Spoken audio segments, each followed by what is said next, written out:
宮古島北西沖で地震。震度2。推定最大震度2。緊急地震速報。Earthquake early warning.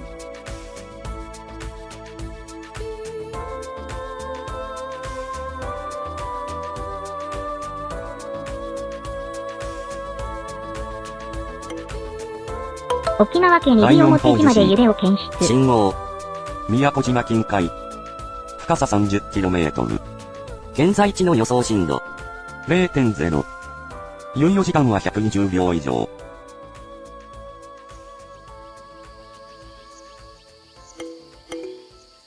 第5報受信。信号。宮古島近海。深さ 30km。現在地の予想震度。0.0。猶予時間は120秒以上。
地震情報。